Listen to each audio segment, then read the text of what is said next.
Hi hello నమస్తే. Welcome to little champ space. ఈరోజు కథ జింక బద్ధకం. అనగనగా ఒక అడవంట. ఆ అడవిలో ఎన్నో జంతువులు. వాటిలో ఒక జింక ఒక కుందేలు ఉండేది. జింక భలే బద్ధకస్తురాలు, కుందేలు మాత్రం చాలా చురుకుగా ఉండేది అని చుట్టుపక్కల జంతువులన్నీ అనేవి. జింక ఒప్పుకునేదే కాదు, నేనే చురుకైన దాన్ని అనేది. సరే, అలాగైతే ఒక పందెం పెడదామని జంతువులంతా ఒక పందెం పెట్టడానికి డిసైడ్ అయ్యాయి.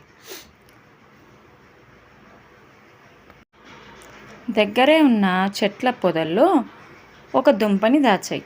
అంటే ఒక క్యారెట్ లాంటిదన్నమాట. దాన్ని ఎవరు మొదట తెస్తారో వాళ్ళే చురుకైన వాళ్ళు అని అన్నాయి.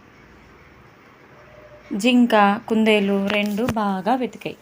జింకకి కొంచెం సేపటికి అలుపొచ్చి ఒక చెట్టు దగ్గర నిద్రపోయింది.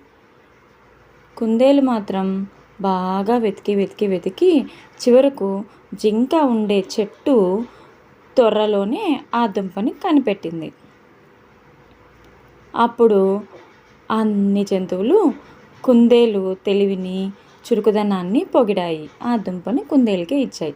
జింక, అయ్యో, నేను నా బద్ధకంతోనే ఇలా తయారయ్యానే, చెట్టు తొర్రలో ఉన్న దుంపనే తీసుకోలేకపోయానే, నా దగ్గరే ఉన్నదాన్ని అని అప్పటి నుంచి బద్ధకం వీడి పద్ధతిగా ఉంది. ఈ కథకు నీతి ఏమంటే, బద్ధకం ఉండకూడదు, అన్నింట్లోనూ చురుకుగా ఉండాలి అని ఈ కథ నీతి. కథ నచ్చితే లైక్, షేర్, సబ్స్క్రైబ్.